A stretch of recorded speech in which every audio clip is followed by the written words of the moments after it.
Hello everyone. कैसे हैं आप लोग? ये वीडियो हम लोग साइंस पॉइंट की तरफ से लेके आए हैं, जिसमें हम लोग 11th क्लास का जो फिजिक्स का मोस्ट इंपॉर्टेंट क्वेश्चंस होता है, मतलब कि जो क्वेश्चंस बार बार रिपीट करता है, जैक बोर्ड का जो एग्जाम होता है उसमें, उसको हम लोग डिस्कस करने वाले हैं। और ये उन बच्चों को पूरे अच्छे से समझ में आएगा जो लोग पूरा साल बढ़िया से पढ़ाई किया है। तो आइए हम लोग वीडियो को स्टार्ट करते हैं और एक एक करके क्वेश्चंस को डिस्कस करते हैं। एक चीज आप ध्यान दीजिएगा कि जो भी क्वेश्चन हम डिस्कस करेंगे उसमें उससे रिलेटेड और उस तरह का कैसा क्वेश्चन बन सकता है उसको भी बताएंगे। तो इस एक वीडियो को देखने के बाद कम से कम हम लोग 39 क्वेश्चन इस वीडियो में करेंगे, तो उससे आपको बहुत आइडिया लग जाएगा कि कैसा क्वेश्चन आता है। तो जो क्वेश्चन बार बार रिपीट कर रहा है उसको हम लिए। तो आइए स्टार्ट करते हैं हम लोग। तो हम लोग का ये आज का फर्स्ट क्वेश्चन है, जो कि आपका चैप्टर का नाम भी हम बताते चलेंगे कि कौन सा क्वेश्चन किस चैप्टर का है। जैसे ये वाला क्वेश्चन आपका motion in a straight line का है। इसमें क्या बोला गया है इस क्वेश्चन में? इसमें बोला गया है कि a vehicle travels half the distance with a speed v1। मान लेते हैं कि मेरे पास एक व्हीकल है जो आधा डिस्टेंस मान लेते हैं d चला है, और फिर और एक बार वो डिस्टेंस चलता है d। तो आधा दूरी वो स्पीड v1 से चलता है और रिमेनिंग आधा दूरी वो स्पीड v2 से चलता है अकॉर्डिंग टू द क्वेश्चन। तो आपसे पूछा है कि इसका एवरेज स्पीड क्या होगा। अब एवरेज स्पीड ऐसे तो डायरेक्टली होता है 2v1 v2 by v1 plus v2। ऐसे तो आप डायरेक्टली ये वाला होता है, आपको याद होना चाहिए कि जब भी इक्वल डिस्टेंस देगा तो आप ये वाला टिक कर सकते हैं। नहीं तो फिर आप इसको निकाल के भी देख सकते हैं, जैसा कि हमको पता है कि एवरेज स्पीड होता है टोटल डिस्टेंस अपॉन में टोटल टाइम। तो टोटल डिस्टेंस अगर हम निकालेंगे तो टोटल डिस्टेंस कितना है? d plus D, equal distance है। तो हम यहाँ पर डिस्टेंस d ले लेंगे प्लस d ले लेंगे बाई नीचे में टोटल टाइम। टोटल टाइम को हम लिख सकते हैं t1 प्लस t2 लिख सकते हैं। वो लिख सकते हैं कि नहीं? बिल्कुल लिख सकते हैं। तो यहां से अब हम देखेंगे तो ये कितना आ जाएगा अपना 2d आ जाएगा बाई t1। ये वाला टाइम निकालने के लिए हम क्या करेंगे? Distance by speed. क्या करेंगे? डिस्टेंस बाई स्पीड प्लस ये वाला जो सेकंड वाली जर्नी में टाइम है उसको भी निकालने के लिए क्या करेंगे? Distance by speed. उसके बाद फिर यहां पर कट्टम कुट्टम खेलेंगे और अपना काम बना लेंगे। तो आइए आगे हम यहां थोड़ा कर रहे हैं, ठीक है। तो यहां पर अगर हम इसको लिखेंगे, आपको वीडियो में बढ़िया सब दिख रहा है, एकदम एक नंबर। तो यहां पर हम इसको जब लिखेंगे तो ये हो जाएगा 2d बाई, यहां से d चला जाएगा कॉमन, 1 बाई v1 प्लस क्या 1 बाई v2। d से d हो जाएगा कैंसिल। फिर आप इसको सॉल्व कीजिएगा तो एग्जैक्टली ये वाला ऑप्शन आपका निकल के आएगा। आइए नेक्स्ट क्वेश्चन की तरफ हम लोग चलते हैं, ज्यादा टाइम वेस्ट नहीं करते। यहाँ पर आपको एलसीएम लेना पड़ेगा, एलसीएम लेके इसको ऊपर मल्टीप्लाई करना पड़ेगा, आंसर आपके सामने होगा। यही वाला आंसर आपका आएगा। ये याद होना चाहिए, जनरलाइज्ड रिजल्ट है जो कि क्लास में हम लोग याद करवाते हैं। आइए हम लोग देखते हैं नेक्स्ट क्वेश्चन, देखते हैं हम लोग क्या है। अगला क्वेश्चन हम लोग देखते हैं। तो अपना जो अगला है क्वेश्चन नंबर 2, इसमें क्या बोला गया है? Which of the following can describe how fast an object is moving along which direction. अगर बोलता हाउ फास्ट, अगर क्वेश्चन में लिखता हाउ फास्ट तो हम लोग टिक कर देते हैं, और इंस्टेंट लिखा है, एट लिखा है, एट मतलब एक पर्टिकुलर टाइम पे बात कर रहा है। तो अगर सिर्फ हाउ फास्ट लिखता तो हम लोग टिक करते हैं इंस्टेंटेनियस स्पीड को, लेकिन यहां लिखा है how fast and in which direction, direction का भी बात किया, यानी हम लोग यहां पर टिक करेंगे इंस्टेंटेनियस वेलोसिटी को। इंस्टेंटेनियस कैसे मालूम चला? क्योंकि यहां पर बोला है एट, मतलब एक पर्टिकुलर टाइम पे। अगर यहां पर इन लिखा होता तब वो एवरेज के बारे में बात करता, लेकिन क्योंकि एट लिखा है इसलिए इंस्टेंटेनियस। आइए हम लोग देखते हैं अगला सवाल। उम्मीद करते हैं आपको ये समझ में आया होगा, और भी क्या वेरिएशन हो सकता है वो भी आपको बोल के बता दिए। इसमें एवरेज स्पीड, एवरेज वेलोसिटी, ये सब भी पूछ सकता है, लेकिन यहां पर क्योंकि एट बात किया इसलिए इंस्टेंटेनियस, और क्योंकि डायरेक्शन का बात किया इसीलिए वेलोसिटी। चलिए नेक्स्ट सवाल देखते हैं हम लोग। आइए नेक्स्ट सवाल क्या है? नेक्स्ट सवाल में बोला है the mass of a body. अच्छा, ये जो पिछले वाला क्वेश्चन हम सॉल्व किए ये भी मोशन इन स्ट्रेट लाइन का सवाल था। ये वाला सवाल किसका है? तो ये वाला सवाल जनरली आप बोल सकते हैं कि एनएलएम का, आप बोल सकते हैं इसको न्यूटन्स लॉज ऑफ मोशन का। एनएलएम यानी कि आपका chapter number 4 Newton's laws of motion. क्या बोला है सवाल में? ऐसा क्वेश्चन भी आया हो, ये प्रीवियस ईयर का ही है जैक बोर्ड का। इसमें क्या बोला है? The mass of a body is 2 kg, its weight is, weight कितना होगा? तो W बराबर mg आप जानते होंगे, और वेट स्केलर नहीं वेक्टर क्वांटिटी होता है। वेट में डायरेक्शन भी होता है, वेट का दिशा किधर होता है? वेट का दिशा अर्थ के सेंटर के तरफ होता है। वेट का दिशा जिधर एक्सेलरेशन ड्यू टू ग्रेविटी का दिशा होता है उधर ही वेट का भी दिशा होता है। तो वेट का फॉर्मूला हम लोग जानते हैं कि mg होता है। Okay okay. तो यहां पर मास हमको कितना दिया हुआ है? 2 kg मास दिया है, 2 kg। जी का वैल्यू नहीं दिया है। ऐसे तो जी का वैल्यू हम लोग 10 लेके चलते हैं, 9.8 भी लेके चलते हैं, लेकिन जैसा ऑप्शन दिया हुआ है तो अगर आप इसको 10 लेके चलिएगा तो कोई ऑप्शन मैच नहीं करेगा। इसीलिए जी का वैल्यू हम कितना लेके चलेंगे? 9.8, और इसको जब मल्टीप्लाई करेंगे तो ये आ जाएगा 19.6 न्यूटन। ये आपका आ जाएगा वेट, यानी ऑप्शन ए इज करेक्ट। चलिए चलते हम लोग अगले सवाल की तरफ। ओके, उम्मीद करते हैं आपको समझ में आया होगा। कुछ और एक्स्ट्रा इंफॉर्मेशन भी दे दिए जो आपसे और इस तरह का सवाल में पूछ सकता है। नेक्स्ट सवाल हम लोग देखते हैं फटाक से। नेक्स्ट सवाल है अपना क्वेश्चन नंबर 4। क्वेश्चन नंबर 4 आपका है वर्क एनर्जी एंड पावर से। किससे है? Work energy and power. Work energy and power का ये सवाल है। क्या बोला गया है सवाल में? In any kind of collision, किसी भी तरह का कोलिजन में, 4 ऑप्शन दिया है। मतलब क्या चीज, एक ऐसा क्या चीज है जो हर तरह का कोलिजन में कॉमन होता है। तो आप देख सकते हैं पहला ऑप्शन दिया है linear momentum is always conserve, kinetic energy is always conserve. तो आपको ध्यान रखना है लीनियर मोमेंटम हर तरह का कोलिजन। कोलिजन कौन सा होता है? Elastic, inelastic. मेजरली तो आपको यही 2 तरह का पढ़ना था। तो ये इलास्टिक कोलिजन हो चाहे इनइलास्टिक कोलिजन हो, हर कोलिजन में मोमेंटम कंजर्व होता है। काइनेटिक एनर्जी जो है वो हर कोलिजन में कंजर्व नहीं होता है। तो आपका कौन सा ऑप्शन हो जाएगा? ए हो जाएगा। ये भी क्वेश्चन है जो कि रिपीट करता है, इसलिए ये वाला आपको हम दिए। नेक्स्ट हम लोग सवाल देखते हैं। मतलब इस तरह का क्वेश्चन आ सकता है ना। और अगर बोलेगा कि क्या इसमें, इसी में और घुमा के क्या पूछ सकता है कि क्या ऐसा चीज है जो कोलिजन में नहीं होता है? तो क्या नहीं होता है? काइनेटिक एनर्जी कंजर्व नहीं होता है। हो भी सकता है काइनेटिक एनर्जी कंजर्व और नहीं भी हो सकता है, वो डिपेंड करता है कि कौन सा कोलिजन है उसके हिसाब से। आइए हम लोग देखते हैं नेक्स्ट सवाल। तो हर सवाल में ना आपको ना हम कुछ वेरिएशंस बता रहे हैं कि जैसे एक सवाल ये हम करवाएं तो इसमें और क्या पूछ सकता है उसको भी हम बता रहे हैं। हम ये मानते हैं कि थोड़ा सा हम इसको जो बता रहे हैं ये थोड़ा सा क्विक हम बता रहे हैं, क्योंकि हम लोग को, आपके पास टाइम भी बहुत कम है, आपका तो एग्जाम ही है जस्ट, इसलिए थोड़ा सा हम क्विकली इसको लेके चल रहे हैं। तो चलिए नेक्स्ट सवाल हम लोग देखते हैं। आइए नेक्स्ट सवाल क्या है। नेक्स्ट सवाल में बोला है which physical quantity is represented by product of inertia and angular acceleration. अब ये जो क्वेश्चन है ये रोटेशनल मोशन का, पता होगा आपको, ये क्वेश्चन है रोटेशनल मोशन का। और इसमें क्या बोला गया है ये सवाल में, which physical quantity is represented by the product of moment of inertia and acceleration. तो ये बहुत ही बेसिक सा क्वेश्चन है, आपको ये आना चाहिए। जैसा कि आपको पता होगा कि फोर्स इज इक्वल्स टू होता है मास इनटू एक्सेलरेशन। तो फोर्स का एनालॉग होता है टॉर्क, मास का तो मोमेंट ऑफ इनर्शिया होता है एनालॉग, और एक्सेलरेशन का एनालॉग होता है एंगुलर एक्सेलरेशन अल्फा। तो देखिए Newton second law of motion से हम Newton second law of motion ही लेके आए, रोटेशनल फॉर्म वाला, वो वाला आपसे पूछ रहा था। तो आपको बोला था मोमेंट ऑफ इनर्शिया और एंगुलर एक्सेलरेशन, तो टॉर्क होगा। Moment of inertia angular acceleration का प्रोडक्ट को क्या बोलेंगे? टॉर्क। बहुत बढ़िया। आइए हम लोग चलते हैं नेक्स्ट सवाल की तरफ। तो इसमें और वेरिएशन क्या कर सकता है? हो सकता है आपको बोल दे कि मास और एक्सेलरेशन का प्रोडक्ट को क्या बोलते हैं, तो फोर्स होगा। इस तरह का आपको वेरिएशन इसमें दे सकता है। नेक्स्ट सवाल की तरफ हम लोग चलते हैं। Question number 6। ये क्वेश्चन जो है इसमें भी बहुत वेरिएशन बन सकता है। इसमें एक आपको हम फॉर्मूला बताएंगे। क्या बोला गया है इसमें क्वेश्चन में? The escape velocity of a body depends upon. अब जैसा कि आपको पता होगा कि ये क्वेश्चन ग्रेविटेशन का है, देख के तो समझ में आ रहा होगा। तो एस्केप वेलोसिटी का फॉर्मूला आपको मालूम होगा √2 gm/r होता है, जैसा कि आपको मालूम होगा √2 gm/r। अब यहां पर ये m क्या होता है? किसी भी प्लैनेट का मास। r क्या होता है? किसी भी प्लैनेट का रेडियस। तो वो जब आप उसको सब्स्टिट्यूट करते हैं तो अलग अलग प्लैनेट का एस्केप वेलोसिटी निकल के आता है। जैसा कि आपको मालूम होगा कि जो अर्थ का एस्केप वेलोसिटी होता है वो होता है 11.2 किलोमीटर पर सेकंड। ऐसे अलग अलग प्लैनेट का अलग अलग होता है। जुपिटर का एस्केप वेलोसिटी होता है 60 किलोमीटर पर सेकंड। अलग अलग प्लैनेट का एस्केप अलग अलग होता है। तो ये आपका फॉर्मूला है एस्केप वेलोसिटी का। तो बोल रहा था escape velocity of a body depends upon mass s. Mass पे जो आपका एस्केप वेलोसिटी है वो कैसे डिपेंड करता है? तो आप देख सकते हैं कि एस्केप वेलोसिटी प्लैनेट का मास पे डिपेंड करता है। मतलब प्लैनेट के मास के पावर में 1/2 पे प्रोपोर्शनल होता है।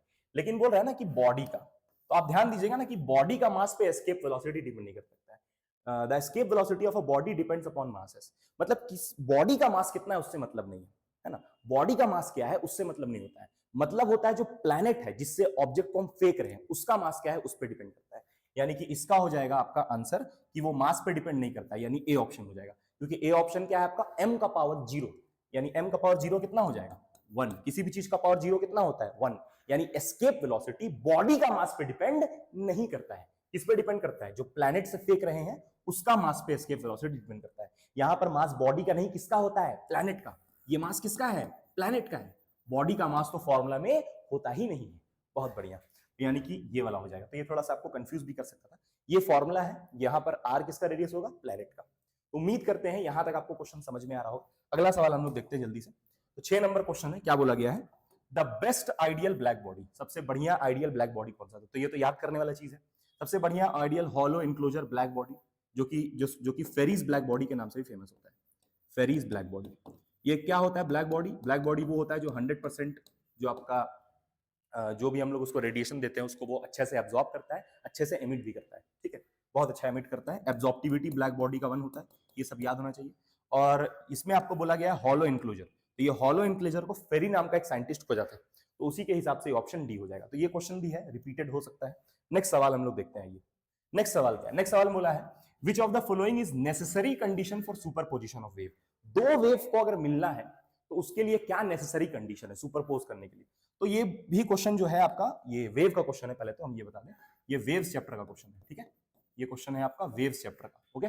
और ये वाला जो है, इसमें आपका बोला गया है कि क्या चीज ऐसा सेम होता है दो वेव का मिलने के लिए। तो आपको पता होना चाहिए फ्रीक्वेंसी सेम होता है। ये वाला चीज अब आपको चैप्टर जब आप डेप्थ में पढ़े होंगे वेव, तभी आपको ये वाला बात समझ में आएगा फ्रीक्वेंसी क्यों सेम होना चाहिए। क्योंकि फ्रीक्वेंसी जब दो वेव का मिलने वाला वेव का सेम रहेगा, तभी किसी एक पर्टिकुलर पॉइंट पे या तो वो ब्राइट दिखेगा दो वेव का सुपर इंपोजिशन, या तो डार्क दिखेगा। अगर ऐसा होगा कि फ्रीक्वेंसी डिफरेंट होगा, तो कहां पर क्या हो रहा है, कौन सा इंटरफेरेंस पैटर्न बन रहा है, ये हम लोग जज नहीं कर पाएंगे। तो ये वाला खैर आपको तभी समझ में आएगा जब आप डेप्थ में चैप्टर पढ़े हैं वेव, तभी। बाकी आप चाहें तो अभी के लिए ये वाला आंसर आप याद कर सकते हैं, अगर आपको ये चैप्टर नहीं आता है तो। इसके लिए वेव चैप्टर आना चाहिए। अगला सवाल देखते हैं। अगला सवाल क्या है? The distance between two successive nodes. Successive का मतलब क्या होता है? सक्सेसिव मतलब कि एक के बाद जस्ट दूसरा वाला। बना के देखते हैं ये क्वेश्चन को, थोड़ा ग्राफिकली बना के देखते हैं। जैसे ये आपका देखिए, मान के चलिए ग्राफ है, ठीक है। यहां पर आपको पता है कि नोड होता है, स्टैंडिंग वेव आप जानते होंगे। ये भी क्वेश्चन किसका है? वेव्स चैप्टर का आपका ये सवाल है। स्टैंडिंग वेव आप जानते होंगे। तो स्टैंडिंग वेव जो बनता है उसमें यहाँ पर नोड होता है, यहाँ पर आपको पता है एंटी नोड होता है, फिर यहाँ पे नोड होता है। नोड उसको बोलते हैं जो कभी भी डिस्प्लेसमेंट कुछ नहीं करता है, हमेशा उसका डिस्प्लेसमेंट जीरो होता है। एंटी नोड उसको बोलते हैं जिसका डिस्प्लेसमेंट हमेशा मैक्सिमम होता है। तो यहाँ पर आप देख सकते हैं कि सवाल में आपको बोला गया है कि या तो आप दो नोड या तो एंटी नोड के बीच का डिस्टेंस कितना है उसको बताइए। तो ये नोड है और ये नोड है, तो नोड नोड के बीच का जो दूरी होता है दैट इज लैम्डा बाई 2। क्योंकि आपको मालूम है कि ये पूरा कितना होता है मेरे भाई, ये पूरा होता है लैम्डा। तो ये वाला कितना हो जाएगा? Lambda by 2। यानी कि इसका सही आंसर क्या हो जाएगा? लैम्डा बाई 2, नोड नोड के बीच का दूरी। तो आपका सी ऑप्शन सही हो जाएगा। उम्मीद करते हैं आपको समझ में आ रहा होगा। अगर एंटी नोड पूछता तब, यहां पर भी आपको पता है कि एंटी नोड होता है, तो एंटी नोड पूछता तब भी आंसर क्या होता है? Lambda by 2। उम्मीद करते हैं आपको ये सब समझ में आ रहा होगा। अगला सवाल हम लोग देखते हैं, टाइम को बचाते हुए थोड़ा हम लोग अगला सवाल पे चलते जल्दी से। नेक्स्ट क्वेश्चन में क्या बोला गया है इसमें? प्रोग्रेसिव वेव इज इक्वेशन दिया आपका प्रोग्रेसिव वेव का। फिर से ये वेव का सवाल है, ये आपका प्रोग्रेसिव वेव का इक्वेशन दिया है ना। और आपको बोला गया है कि मैक्सिमम वेलोसिटी निकालना है। अब आपको इसके लिए डिफरेंशिएशन आना चाहिए। ये भी क्वेश्चन किसका है? वेव्स का है। ये वाला करने के लिए आपको डिफरेंशिएशन अच्छे से आना चाहिए। पहले हम लोग लिख लेते हैं y is equal to 10 sine 100 pi t minus 2 pi x, ये दिया हुआ है। तो पहले आपको पार्टिकल का वेलोसिटी पूछा है, तो आपको इसको डिफरेंशिएट करना पड़ेगा एक बार। किसके रिस्पेक्ट में डिफरेंशिएट करना पड़ेगा? टाइम के रिस्पेक्ट में, क्योंकि displacement by time he velocity होता है। तो यहाँ से 10 ऐसा ही रहेगा, साइन थीटा का डेरिवेटिव हो जाएगा cos theta, 100t minus 2 pi x। कुछ नहीं किया, साइन थीटा का कॉस थीटा। फिर आपको पता है चेन रूल से ये जो 100 पाई है वो बाहर आ जाएगा, 100 पाई चेन रूल से बाहर आ जाएगा, यानी ये हो जाएगा 1000 पाई मीटर पर सेकंड। अब सब बच्चा लोग पूछेगा अरे सर ये वाला कहाँ गया? तो ये वाला जो है कॉस थीटा, इसको हम 1 ले लिए। सर 1 कैसे ले लिया अपने से? क्योंकि सवाल में लिखा है मैक्सिमम, और कॉस का मैक्सिमम वैल्यू 1 पे होता है, तो इसको हम 1 ले लिए। बोलेगा सर इसका ये तो नंबर्स है, कांस्टेंट क्वांटिटी है। कांस्टेंट क्वांटिटी ना मैक्सिमाइज कर सकते हैं उसको हम, ना मिनिमाइज कर सकते हैं। इसीलिए ये वाला जो ट्रिग्नोमेट्रिक फंक्शन है उसको सिर्फ हम मैक्सिमाइज करेंगे, और आंसर आपका हो जाएगा 1000 पाई मीटर पर सेकंड। तो ऑप्शन डी इज करेक्ट। तो ये वाला आपको तभी आएगा जब आपको डिफरेंशिएशन आता होगा। नेक्स्ट सवाल हम लोग देखते हैं फटाक से। अगला सवाल क्या है? अगला सवाल भी सेम है, ये आपको खुद से ट्राई करना है। सेम क्वेश्चन है ना, सेम क्वेश्चन है, ये वाला आपको खुद से ट्राई करना है, सेम टू सेम। और ऐसा ये क्वेश्चन जो है जैक बोर्ड में ऐसा क्वेश्चन बहुत दे रहा है इस तरह का, तो ये सेम उसी तरह का क्वेश्चन है। अगला क्वेश्चन हम लोग देखते हैं फटाक से। अगला क्वेश्चन में क्या बोला गया है? A transverse wave consist of. Transverse wave आप जानते होंगे, जैसे कि जब आप यहां पर क्या करते हैं कि रस्सी लेते हैं और रस्सी में ऐसे करके एक झटका प्रोड्यूस करते हैं, तो वहां पर भी जो वेव बनता है that is an example of transverse wave. यानी इस तरह का जो वेव होता है ट्रांसवर्स, पहले समझिए जल्दी से। ये मेरे पास मान लेते हैं स्ट्रिंग है, तो इसमें पार्टिकल ऊपर नीचे कर रहा है, ये पार्टिकल ऊपर नीचे कर रहा है, और आगे आपका जा रहा है वेव। तो ये आपका एग्जांपल हो गया ट्रांसवर्स वेव का। ट्रांसवर्स वेव में क्या होता है? ये वाला आपका जो पॉइंट होता है सबसे ऊपर वाला, इसको आप बोलते हैं क्रेस्ट, और नीचे वाला पॉइंट को आप जानते होंगे इसको ट्रफ बोलते हैं। तो ट्रांसवर्स वेव में क्या होता है? Only crest, only trough, both crest and trough, दोनों होगा, क्योंकि क्रेस्ट भी होता है ट्रफ भी होता है, दोनों पॉइंट्स होता है। अगला सवाल देखते हैं हम लोग, ये तो 9th क्लास का क्वेश्चन हो गया। अब इसमें क्या बोला गया? साउंड कहां ट्रेवल करता है? फिर से ये क्वेश्चन किसका है? वेव का क्वेश्चन है। तो वेव और ऑसिलेशन तो सवाल ना तय है, मतलब कि मस्ट है कि वेव ऑसिलेशन थर्मोडायनेमिक्स से क्वेश्चन आएगा। चलिए, तो sound wave travels fastest in solids. जैसा आपको पता होगा कि अगर आप ट्रेन का हॉर्न अगर आप नहीं सुन पा रहे हैं तो अगर पटरी पे जाके ऐसे कान सटाइएगा तो आपको पता चल जाएगा बिना हॉर्न का कि ट्रेन आ रहा है, क्योंकि पटरी पे साउंड का स्पीड तेज चलेगा और क्योंकि पटरी सॉलिड है। तो ये वाला एग्जांपल हम लोग क्लास में भी देते हैं। अगला सवाल हम लोग देखते हैं। अगला सवाल क्या है? अगला सवाल बोला गया है इन गैसेस साउंड वेव इज, मतलब कि साउंड वेव किस तरह का होता है, लॉन्गिट्यूडनल, ट्रांसवर्स। तो आपको पता होगा कि साउंड हमेशा क्या होता है, लॉन्गिट्यूडनल, क्योंकि साउंड जो है ऐसे ऐसे करके आगे बढ़ता है, इसलिए लॉन्गिट्यूडनल। ट्रांसवर्स ये नहीं होता है। अगला क्वेश्चन देखते हैं। तो अगला ये वाला क्वेश्चन देखिए, which of the following waves can be transmitted through solid liquid gas. तीनों में चल सकता है। तो आपको पता है साउंड सॉलिड में तो चलता ही है, अभी जस्ट हम पटरी वाला एग्जांपल दिए। उसके बाद गैस में भी चलता है और लिक्विड में भी चलता है। गैस में क्योंकि हम लोग बोल रहे हैं, तो हम लोग कहां बोल रहे हैं, गैस में बोल रहे हैं। तो यानी कि इसका एग्जांपल हो जाएगा आपका लॉन्गिट्यूडनल वेव, क्योंकि लॉन्गिट्यूडनल वेव कौन होता है, साउंड, और साउंड तीनों में चल सकता है, इसलिए इसका आंसर क्या हो जाएगा, लॉन्गिट्यूडनल। ठीक है, बाकी आपका जो बाकी कुछ कुछ वेव ऐसा होता है जो कि हर मीडियम में ट्रेवल नहीं करता है। अगला सवाल हम लोग देखते हैं। अगला सवाल ये आपके पास एसएचएम का है। ठीक है, इसमें एक यहाँ पर बोला गया था motion of a particle is given. ये आपको ऑसिलेशन का सवाल है। ऑसिलेशन या फिर इसी चैप्टर को एसएचएम के नाम से पढ़ते होंगे। ठीक है, क्या बोला गया इसमें, the motion of a particle is given by, यहाँ पर एक इक्वेशन एक्चुअली मिस हो गया है, हम यहाँ पर इक्वेशन लिख देते हैं, y is equal to a sine omega t plus यहाँ पर होगा b साइन ओमेगा टी। ये आपका इक्वेशन था इसमें। ठीक है, तो आपको बोला गया है कि ये वाला जो इक्वेशन है, the motion of the particle is not SHM. नहीं, ऐसा जब साइन और कॉस वाला रहेगा तो एसएचएम तो होगा ही, जहां भी साइनोसॉइडल फंक्शन होगा वहां एसएचएम तो होगा ही। तो ये एसएचएम तो है, तो पहला ऑप्शन गलत हो गया। SHM with amplitude A plus B, तो आप देखिए पहले इसका एम्पलीट्यूड निकालिए, इसमें ऐसे कर लीजिए ए प्लस बी कर लीजिए और साइन ओमेगा टी इसमें से क्या ले लीजिए, कॉमन। अब जब साइन ओमेगा टी कॉमन ले लीजिएगा, उसके बाद जो जनरल इक्वेशन एसएचएम का होता है y is equals to a sine omega t, उससे कंपेयर कीजिए, तो ये रिजल्टेंट एम्पलीट्यूड होता है, तो ये इससे मैच कर जाएगा। यानी कि मेरे पास ऑप्शन क्या हो जाएगा, SHM with amplitude A plus B. ये सब नहीं होगा, ये सब का भी अदर ऑप्शंस होता है, बट अभी ऐसा क्वेश्चन जैक बोर्ड में बहुत नहीं आया है। तो ये वाला जो सामने वाला पार्ट होता है उसी को हम लोग एम्पलीट्यूड बोलते हैं, ये आपको मालूम होगा। इसी इक्वेशन को और भी अलग तरह से दे सकता है, तो ऐसा क्वेश्चन ये वाला एम्पलीट्यूड निकालने वाला आ सकता है। बाकी ये एसएचएम का तो है, क्योंकि साइन फंक्शन इसमें आ रहा है, साइन फंक्शन कॉस फंक्शन जिसमें आएगा वो तो जनरली एसएचएम का इक्वेशन होता ही होता है। अगला सवाल हम लोग देखते हैं। अगला सवाल में क्या बोला गया है, देखिए ये वाला सवाल भी बहुत रिपीट किया, तो ऐसा एक और क्वेश्चन आपको हम होमवर्क में भी देंगे। तो यहाँ पर क्या बोला गया है कि which of the following relations between acceleration A and displacement x involve SHM, मतलब ये चारों में से कौन सा एसएचएम को दिखा रहा है, ये हमको बताना है। तो आपको पता होना चाहिए कि acceleration A is equals to होता है minus A is equal to होता है, आपको मालूम होना चाहिए ए इज इक्वल्स टू होता है, यहां पर आपको पता होगा कि एक्सेलरेशन जो होता है ना वो डिस्प्लेसमेंट के प्रोपोर्शनल होता है, ये आपको पता होना चाहिए। जैसे कि आप ये वाला पढ़े होंगे, a is equals to minus omega square x, ये आपको पता होगा। और आप देख सकते हैं कि एक्सेलरेशन यहाँ पर डिस्प्लेसमेंट के प्रोपोर्शनल होता है, मतलब इसमें लीनियर पावर होता है और इसमें भी क्या होता है, लीनियर पावर, दोनों में लीनियर पावर होता है। और यहाँ पर एक नेगेटिव साइन भी होता है, ये बताने के लिए कि एक्सेलरेशन और डिस्प्लेसमेंट हमेशा उल्टा होता है। तो ये कंडीशन एक आपको चेक करना है, और एक और आपको चेक करना है नेगेटिव साइन है कि नहीं। ठीक है, मतलब पावर 1 होना चाहिए और नेगेटिव साइन है कि नहीं ये भी चेक करना है। तो हम लोग देखते हैं, जैसे पहला ऑप्शन यहाँ पर है, तो देखिए इसमें x का पावर 1 तो है बट नेगेटिव साइन नहीं, तो पहला ऑप्शन गलत हो गया। दूसरा ऑप्शन में नेगेटिव तो है बट x का पावर 2 है, तो ये वाला ऑप्शन भी गलत हो गया। अब सी ऑप्शन में आप देख सकते हैं नेगेटिव साइन भी है और x का पावर में कितना है, 1, यानी ये ऑप्शन सही हो जाएगा। बाकी ये वाला तो गलत है ही, क्योंकि यहाँ पर x का पावर क्या है, 3। तो ऐसा वाला क्वेश्चन आया है, एक क्वेश्चन ऐसे ही सेम आपको हम होमवर्क में भी देते हैं। ये दो कंडीशन चेक करके आप पता कर सकते हैं कि जो एक्सेलरेशन का एक्सप्रेशन दिया हुआ है वो एसएचएम का है भी कि नहीं है। तो यहाँ पर देखिए ये होता है ना a बराबर माइनस ओमेगा स्क्वायर एक्स, तो यहाँ पर a जो है प्रोपोर्शनल होता है किसके, x के, और एक नेगेटिव साइन भी होता है, लीनियर पावर होता है, ध्यान दीजिएगा, इसका भी लीनियर पावर, इसका भी लीनियर पावर, और यहाँ पर एक नेगेटिव साइन भी होता है। ठीक है, तो ये दोनों जहां पर सेटिस्फाई करेगा वो आपका एसएचएम के लिए हो जाएगा, वो आपका एसएचएम का एक्सेलरेशन हो जाएगा। एसएचएम नहीं होगा तो फिर और दूसरा एडवांस एसएचएम होगा जो कि आपके सिलेबस में नहीं। अगला सवाल हम लोग देखते हैं फटाक से।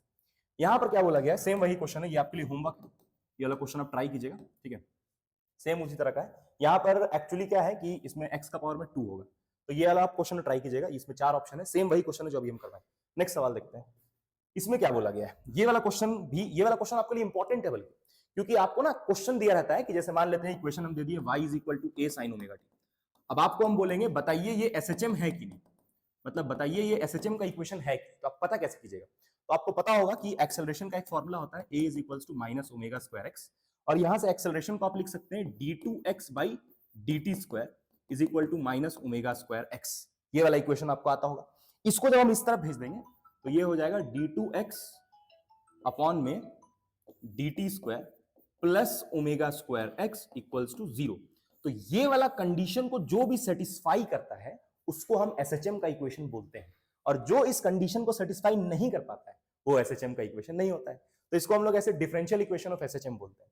तो आपका ये वाला जो है उसके हिसाब से कौन सा ऑप्शन हो जाएगा? A option will be correct, d2x by dt square minus omega square x। आइए हम लोग चलते हैं नेक्स्ट सवाल की तरफ। ये वाला आपको आना चाहिए, ये वाला सिंपल एक्सेलरेशन का फॉर्मूला भी अगर आपको याद है तो ये जो डबल डेरिवेटिव वाला डिफरेंशियल इक्वेशन है ये आपको याद हो जाएगा। डिफरेंशियल इक्वेशन क्यों बोलते हैं इसको? क्योंकि इसमें डेरिवेटिव मौजूद होता है। चलिए अगले सवाल पे चलते हैं और इसके मदद से चेक क्या करते हैं कि कोई इक्वेशन एसएचएम है कि नहीं है। नेक्स्ट सवाल देखते हैं तो आपका ऑप्शन क्लियर होगा। अगला सवाल क्या बोला गया है? बोला गया है which of the following is not a periodic. Periodic उसको बोलते हैं जो अपने आप को फिक्स इंटरवल के बाद रिपीट करता हो, उसको पीरियोडिक बोलते हैं। ठीक है, फिक्स इंटरवल के बाद रिपीट करना जरूरी है तब पीरियोडिक हुआ है ना, पता होगा आपको, लिख नहीं रहे हैं आपको पता होगा, फिक्स इंटरवल के बाद रिपीट तो पीरियोडिक। तो यहाँ पर देखिए rotation of earth about its axis, हाँ भाई ये तो पीरियोडिक होता है। पूछ रहा है कौन सा नहीं होता है, कौन सा नहीं होता है इसमें पूछ रहा है, तो ये तो होता है पीरियोडिक है ना। अर्थ 365, अगर लीप ईयर को हटा दें तो 365 दिन में अर्थ एक चक्कर काटता है। ठीक है, तो पहला ऑप्शन तो गया। A freely suspended bar magnet north south direction and released. Motion of hands of a clock, motion of hands of a clock तो पीरियोडिक होता है, और ये फ्रीली सस्पेंडेड बार मैग्नेट भी नियरली पीरियोडिक ही होता है। तो ये सबसे पीरियोडिक है। अब आप तीर मारिएगा भाई, वो कहां पीरियोडिक होगा? तीर मारिएगा जाके लग जाएगा कहीं, पीरियोडिक कहां से होगा? रिपीट थोड़ी होगा वो अपने आप, यानी कि ये वाला जो है वो पीरियोडिक नहीं होगा। अगला सवाल हम लोग देखते हैं, उम्मीद करते हैं आपको समझ में आएगा। ये वाला क्वेश्चन भी प्रीवियस ईयर में आया हुआ है पहले भी। अगला सवाल देखते हैं। तो ये क्वेश्चन आपको पता चल गया ना किस चैप्टर का है। ये वाला क्वेश्चन आपका ऑसिलेशन का है। हमको बताएं कि ऑसिलेशन, वेव, थर्मोडायनेमिक्स, केटीजी, ये सबसे क्वेश्चन सबसे ज्यादा आता है। ठीक है, नेक्स्ट सवाल देखते हैं। मतलब और चैप्टर से भी आता है लेकिन ये सबसे भी बहुत मतलब क्वेश्चन आना तय है, कंफर्म है कि आएगा ही आएगा। खास करके कौन कौन सा? वेव, ऑसिलेशन, थर्मोडायनेमिक्स, ये तीनों से आएगा ही आएगा। थर्मोडायनेमिक्स अब हम जब बोल रहे हैं तो केटीजी से भी ऑब्वियसली उससे भी आना ही आना। नेक्स्ट सवाल देखते हैं। नेक्स्ट सवाल में चार्ल्स लॉ के बारे में बात किया कि चार्ल्स लॉ क्या होता है। तो आपको पता होगा कि जो चार्ल्स लॉ होता है उसमें प्रेशर कांस्टेंट होता है। चार्ल्स लॉ में प्रेशर कांस्टेंट होता है, तो आपको आइडियल गैस इक्वेशन आता होगा PV is equal to NRT. अगर प्रेशर कांस्टेंट है तो वॉल्यूम प्रोपोर्शनल हो जाएगा टेम्परेचर के। तो first option is correct, volume is proportional to temperature.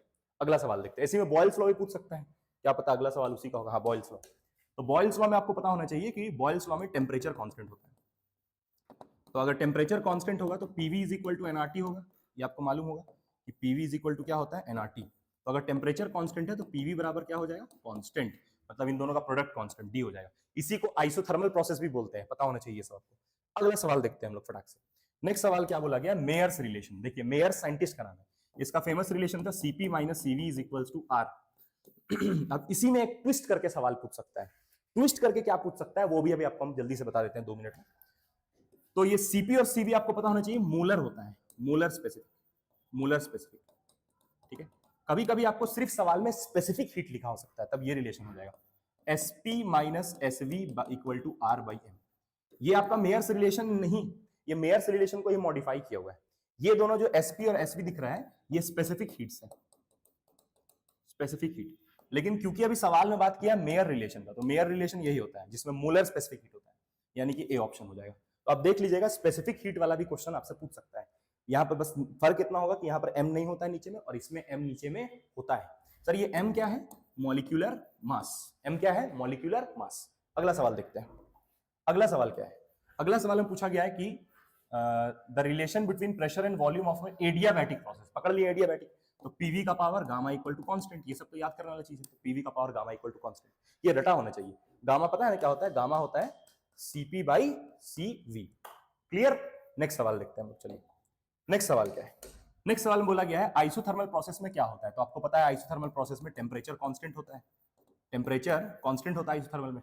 तो temperature neither increases not decreases, मतलब ना बढ़ रहा है टेम्परेचर ना घट रहा है, इसका मतलब कांस्टेंट है। तो यानी कि ऑप्शन क्या हो जाएगा? सी ऑप्शन हो जाएगा।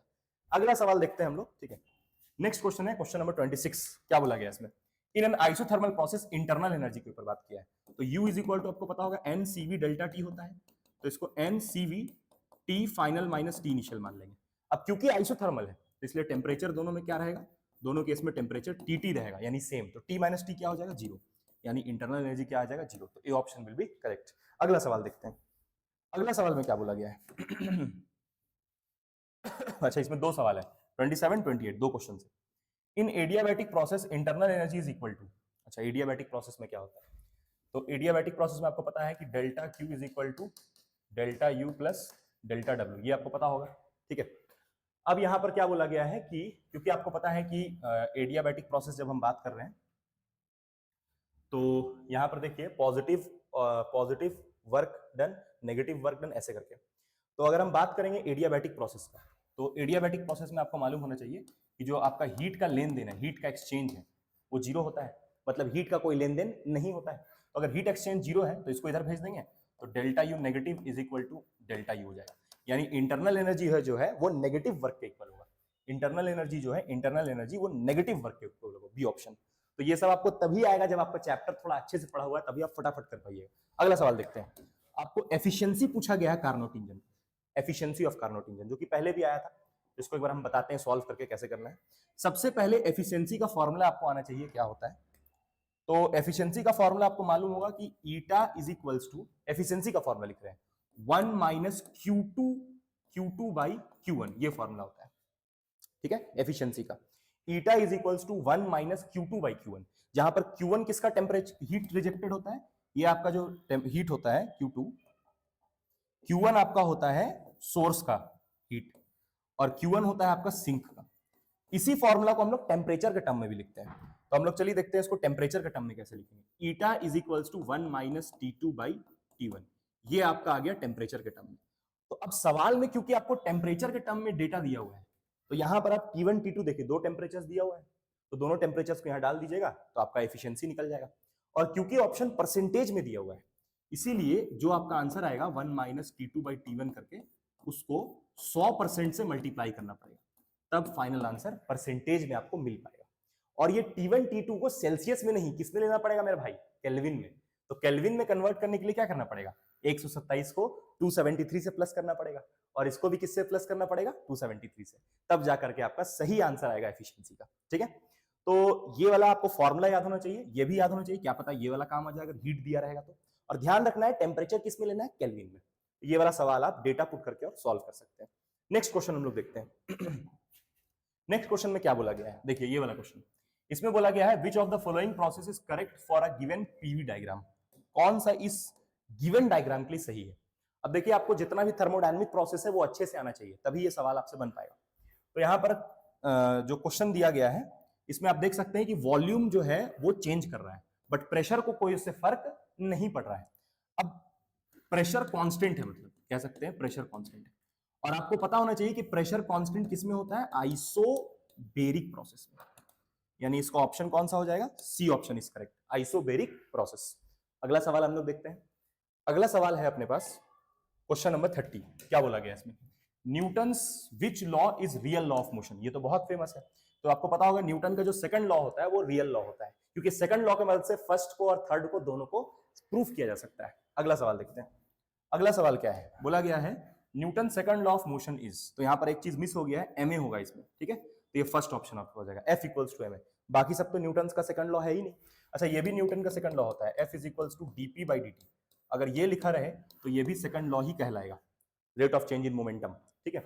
अगला क्वेश्चन बोला गया the product of mass and velocity, product of mass and velocity बहुत फेमस है, इंपल्स, ये momentum, product of mass and velocity momentum, यानी कि क्या ऑप्शन हो जाएगा, ए ऑप्शन, मोमेंटम। अगला सवाल देखते हैं, ठीक है।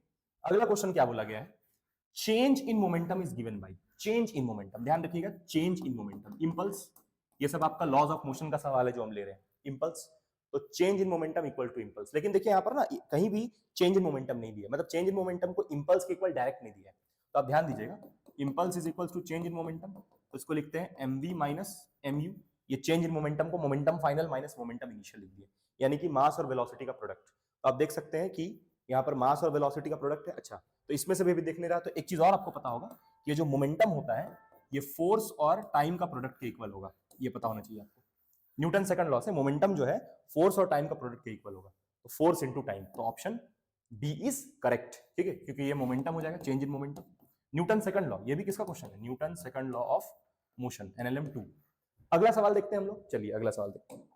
अगला सवाल में क्या बोला गया, ये रेंज का सवाल है, इसमें आपको 4 ऑप्शन दिया गया है, पूछा गया है कि रेंज मैक्सिमम कब होगा। ये वाला क्वेश्चन आपका मोशन इन अ प्लेन का है। पूछा गया है कि इसमें रेंज मैक्सिमम कब होगा, रेंज मैक्सिमम कब होगा। तो रेंज का फॉर्मूला पता होना चाहिए, u square sine 2 theta by g, ये आपका रेंज का फॉर्मूला होता है।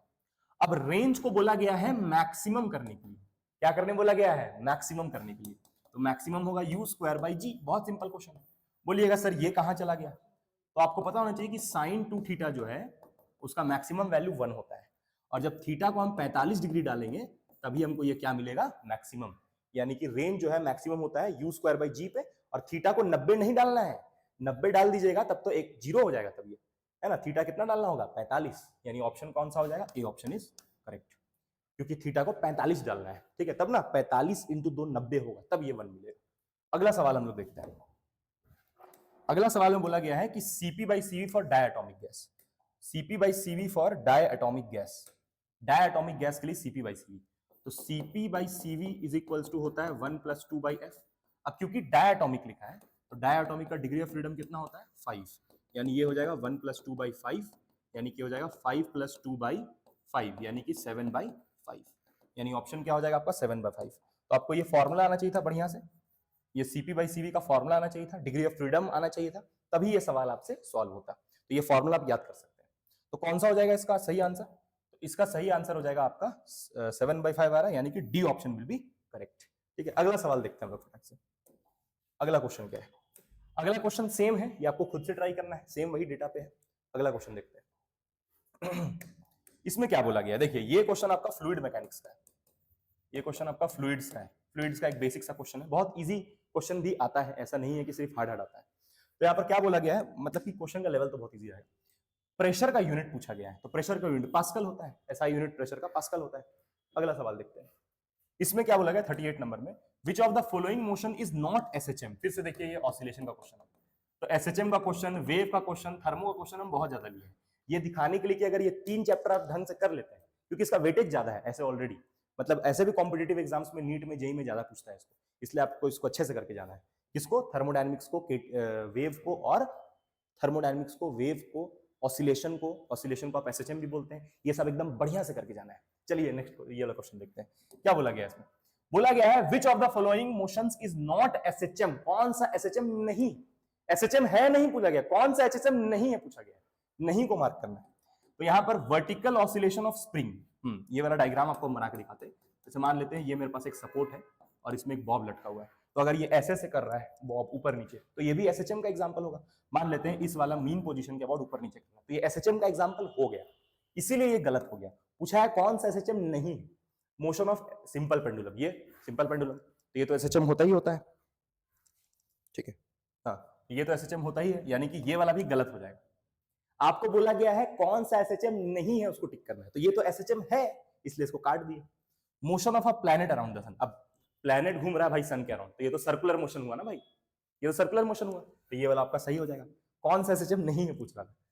Oscillation of a liquid in a tube, तो ये वाला भी गलत हो जाएगा। देखिए लिक्विड जो होता है ना, अगर ट्यूब में आप ऐसे इस वाला ट्यूब में लिक्विड भर दीजिएगा, तो लिक्विड अगर ऐसे ऐसे कर रहा है ऑसिलेट लिक्विड उस ट्यूब के अंदर, तो वो भी एसएचएम का एग्जांपल होगा, ठीक है। मीन पोजीशन उसका बीच में हो जाएगा, ये वाला, ये अगर हम मान ले तो इसको मीन पोजीशन मान के ऐसे ऐसे इसमें लिक्विड ऑसिलेट कर सकता है, तो ये एसएचएम का होगा। पूछा है कौन सा नहीं होगा, तो उसके लिए हम सी ऑप्शन मार्क किए। चलिए अगला सवाल देखते हैं हम लोग, लास्ट क्वेश्चन है इसका। क्या बोला गया है, in SHM the maximum velocity occurs at, मतलब मैक्सिमम वेलोसिटी एसएचएम में कब होता है, तो ये तो सबको याद होना चाहिए। ये मेरे पास इस तरह से होता है और यहाँ पर मेरे पास बॉब होता है मास एम का, ये भी ऑसिलेशन का ही क्वेश्चन है, यहाँ पर जाके ये रुक जाता है, तो यानी कि यहाँ पे इसका वेलोसिटी क्या हो जाएगा, 0। लेकिन यहाँ पे इसका वेलोसिटी क्या होगा आपको पता होना चाहिए, मैक्सिमम। और यहाँ पे वेलोसिटी क्या होगा, यहाँ पे वेलोसिटी क्या होगा, 0। तो यहाँ पर जाके रुक रहा है ना, ऐसे ऐसे गया, रुक गया, फिर यहाँ से मैक्सिमम से पार किया, यहाँ रुक गया, झूला जैसा। तो इसका मैक्सिमम वेलोसिटी कहाँ होता है, यहाँ पर, इसको मीन बोलते हैं। और ये एक्सट्रीम, और ये भी क्या होता है, extreme, the equilibrium position, equilibrium position भी बोलते हैं इसको, यही सब नाम आना चाहिए, इसीलिए क्लास पूरा करना चाहिए। Half of the amplitude, half पे तो भाई हाफ यहाँ पर बीच में आएगा।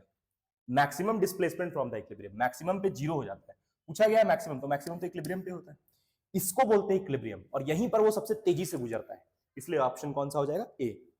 तो उम्मीद करते हैं आपको ये पूरा समझ में आया होगा। अगला सवाल हम लोग के पास नहीं है, तो इतना ही था इसमें। तो उम्मीद करते हैं आपको ये पूरा वीडियो बहुत अच्छा लगा होगा, और हम ये नहीं बोलेंगे कि खाली यही वीडियो करना है, आपको अपने से भी और ज्यादा से ज्यादा क्वेश्चन प्रैक्टिस करना है, जो हम होमवर्क दिए उसको ट्राई करना है, और जितना भी क्वेश्चन है और जो जो चैप्टर्स हम इंपॉर्टेंट बताएं उस पर भी ध्यान देना, मतलब ज्यादा वेटेज वाले का ऑब्जेक्टिव पहले करना।